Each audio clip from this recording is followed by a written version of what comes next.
Parched fields, blazing forests, houses cracking as the ground beneath them dries up. Droughts are becoming more frequent in France and around the world. As scientists look for solutions, many call to change our agricultural model and the way we consume. Our best hope of conserving the Earth's most precious resource, and increasingly, its most rare.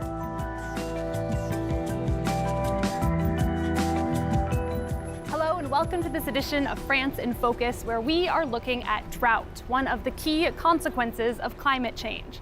France had an exceptionally dry winter, followed by a springtime heat wave, meaning much of the country's water table was unable to replenish. Farmers will be the first to tell you they're feeling the effects. Here in the west of France, this cereal farmer's rain gauge remains desperately empty. It says 0 every morning when I do my readings, and it's going to be harmful for the crops. And the effects are showing in his wheat. We've found that the vegetation is around 40 to 50 centimetres high. Well, it should be at 1.20 meters, basically waist height. In this region further south, the land is already barren and the grass is scorched by the sun. Here, peaches, apricots and strawberries are grown, but the fruits are already ripe, far too early for the season. It's a variety that normally needs 5 or 6 weeks to grow, but we are coming into the 4th week, and we're almost at the end of production.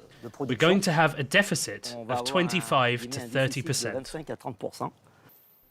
All of the season's crops are under threat, with the added concern this year of finding themselves in competition with other producers.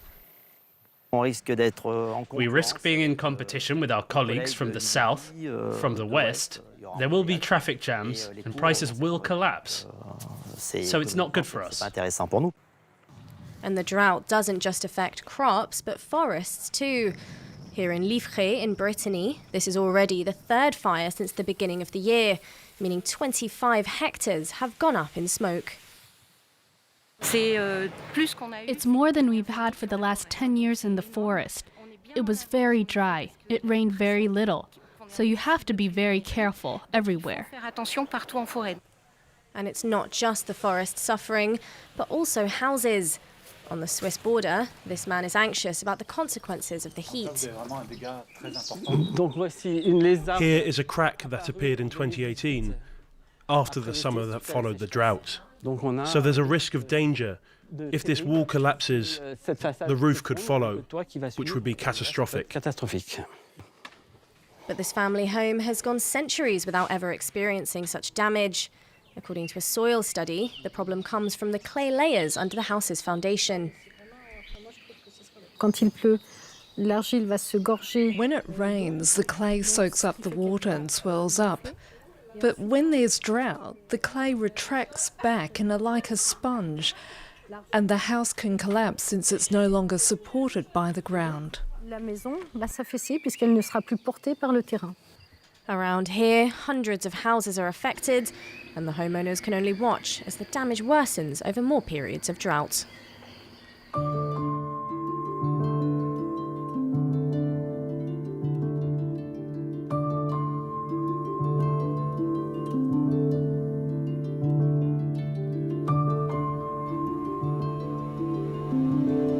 To understand just how worrisome the lack of water is and to talk about solutions, I'm joined by Florence Abetz of France's National Center for Scientific Research. Thank you so much for joining us. Hello, thank you. Now, you study the impact of climate change on France's water resources. Just how bad is the future looking? In France, we are unfortunately predicting longer and more intense periods of drought across almost the whole of the country. There will likely be periods of intense rainfall as well, but most of the time we're looking at droughts. And almost half of the water that France consumes goes to agriculture. Is the country's agricultural system something that needs to change? Certainly, farmers will have to adapt. Today, certain sectors consume a lot of water, and in the future, we will have less of it. The difficulty will be finding out how to maintain production while not exhausting water resources.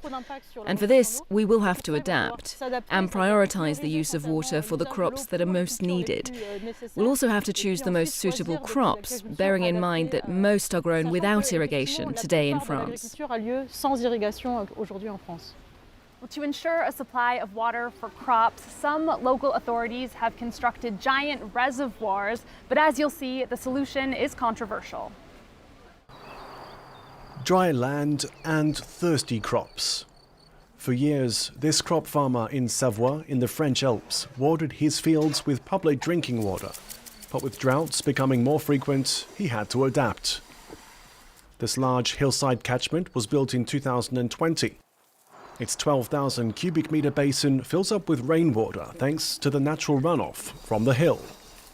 They could no longer supply us with enough water, so they went with this option, which involves storing water during heavy rainfall periods and then using it throughout summer.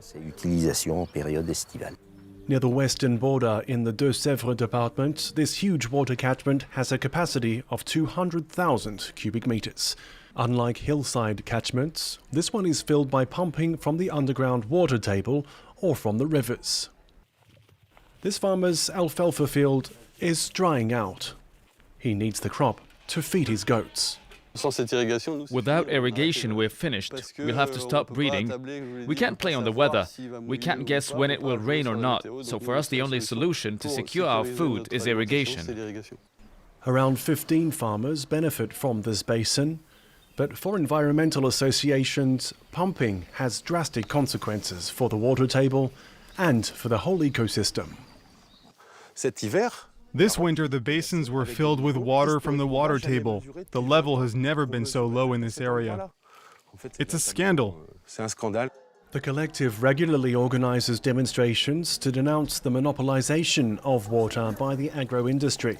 It's obtained a court order to ban 5 catchments in the neighbouring Charente-Maritime department, but many other projects are underway.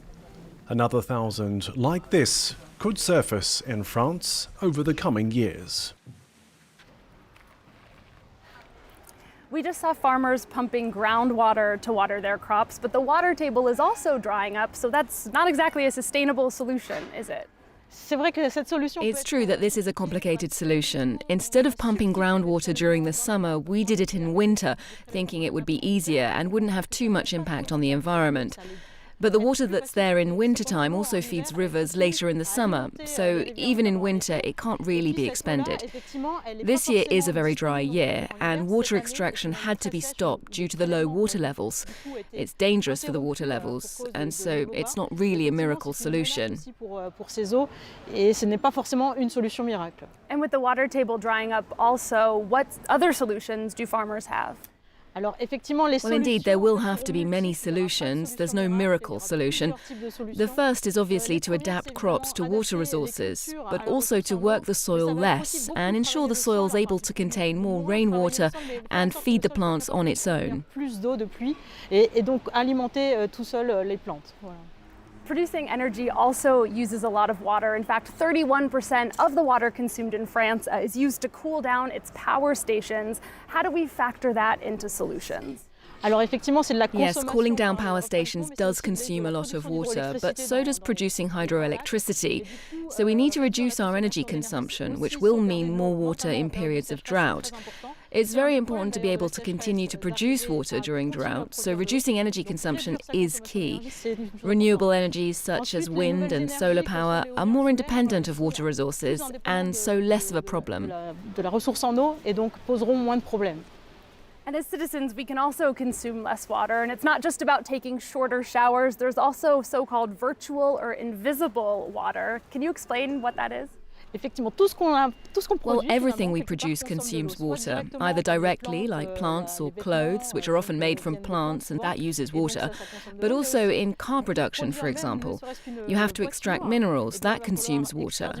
And then you have cleaning processes, which also require water. So in the end, recycling, reusing, producing less but of better quality, This all allows us to consume less water overall. And of those things you mentioned, can you talk about which ones are maybe the biggest culprits? Well, moderation is really the answer. Across all of these areas, it's the most efficient response. It's the same as for climate change. Less energy, less water, less carbon, it's all better for the planet. And we must also preserve the soil. It's an important water reservoir and a good way of transferring water to the water tables.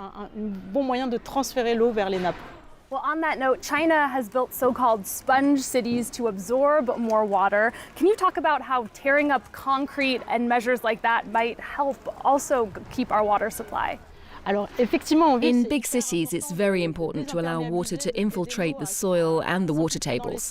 This reduces the problem of high quantities of runoff water, which can lead to floods and also to pollution, as it picks up everything from the footpaths and carries it into the rivers. When we allow this water to infiltrate, we also nourish the vegetation, which then cools the city. This is very important during a heat wave. And that's not only true in the city, but also in rural areas, where lots of land is covered with artificial and impenetrable surfaces.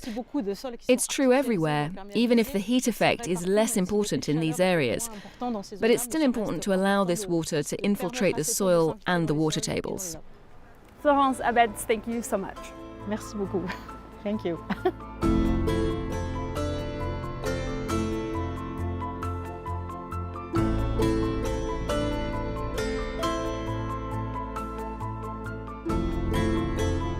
That's all for this week's edition of France in Focus. Thank you for watching, and do catch us next time on France 24. Special event. French voters have chosen their president, and they will soon choose the 577 members of parliament who will sit in the chamber. What will be the political makeup of the new National Assembly? Will Emmanuel Macron be able to govern as he wishes? With our teams in the studio and on the ground, France 24 explains all the issues in this crucial election. Watch the 2022 legislative elections live on France 24 and France24.com.